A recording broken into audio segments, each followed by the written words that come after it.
Hi guys, this is me, Larry Jane Common, and welcome to our channel.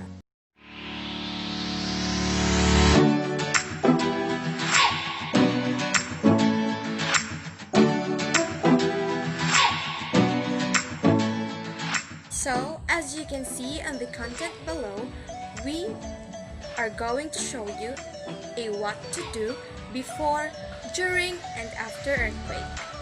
So stay tuned! Before we start, let me introduce myself first.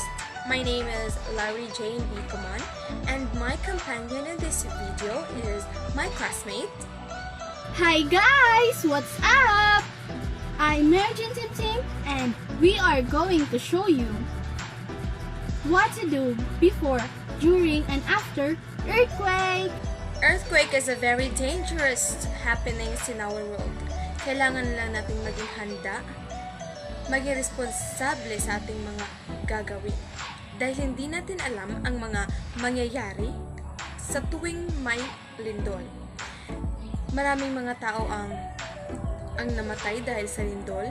Maraming mga lugar ang nasira dahil sa lindol.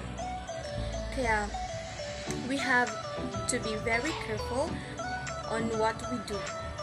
So by the end of this video, you will be able to know the important things on what to do during earthquake, and what to do before earthquake, and what to do after earthquake. So let's start. Hi guys! So I just wanna tell you guys the thing to do before an earthquake. First, we have checked all the equipment we have in our house. And the important things we need to prepare is lighter, flashlight, the canned goods, extra battery-powered radio, fire extinguisher, and alcohol, first aid kit, and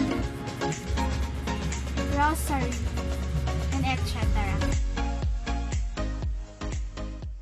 What to do during earthquake? So, pinaka-importante sa lahat ang maging handa kapag lumilindol. So, meron tayong dalawang uri o mga pangyayari kung nasaan ka kapag lumilindol. Nasa loob ng bahay, nasa labas. Ang tinatawag ito sa Ingles na indoors at outdoors. Uunahin muna natin ang indoors o nasa loob ng bahay kapag lumilindol. Ang unang-una, ito yung pinaka-importanteng gagawin kapag lumilindol. Unang-una ay stay calm. Don't panic. Huwag kang tumakbo palabas or kung ano man ang gagawin mo kapag gumagalaw ang lupa. Dapat kalma lang at maging handa sa lahat man ng pangyayari. So, may mga posibilidad kasi na mangyayari kapag ikaw ay tumakbo palabas. Posibleng may mga falling objects like hollow blocks na to pwedeng tumama sa ulo nyo o sa likod. Mga pwede nating hanapin kapag lumilindol na ay pwede nating maghanap ng matitigas na bagay katulad na lamang ng lamesa, ng upuan, at ng iba't iba pang mga matitigas na bagay para maka-cover sa likod nyo para walang dangerous. Ang susunod naman na gagawin nyo ay ang pinaka-importante sa lahat ay ang drop, cover, and hold. Ang susunod na gagawin natin kung nandito tayo sa labas or outdoors. Ang unang-una, hahanapin natin ang lugar na malawak, yung walang puno, walang kahit anong bagay na pwedeng tumama sa inyo. Uulitin ko, kapag gumagalaw ang lupa, huwag tayong tumakbo. Just simply do the drop, cover, and hold. So guys, what to do after an earthquake? So first, you have checked to yourself and others for injured. And guys, provide first aid kit for who needs it. And to your house, check water, gas, and electric lines for damage to your house. And if any are damaged, shut off the bulbs, check for the smell of gas. If you smell it, open all the windows and doors.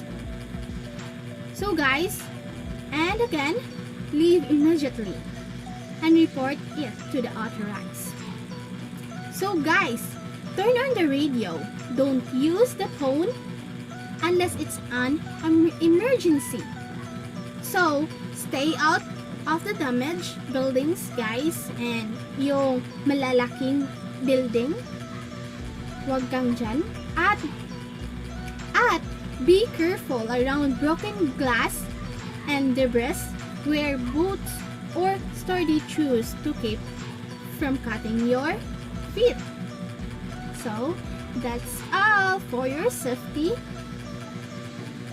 An earthquake. Thank you very much for watching, guys. I hope you enjoy a lot about this video. God bless us all. Bye-bye. Please don't forget to like, share, comment below, and subscribe. And click the notification bell for more updates. And God bless to you all, guys. And bye. So guys, let's start. I show you my skills. Yeah. 1, 2, 3, go! What to do during earthquake? So, ito yung pinaka-importanteng gawin kapag tayo ay naglilindol. What to do during earthquake? So, ito ang pinaka-importante sa lahat na kailangan nating maging handa sa tuwing sasapit ang Pasko.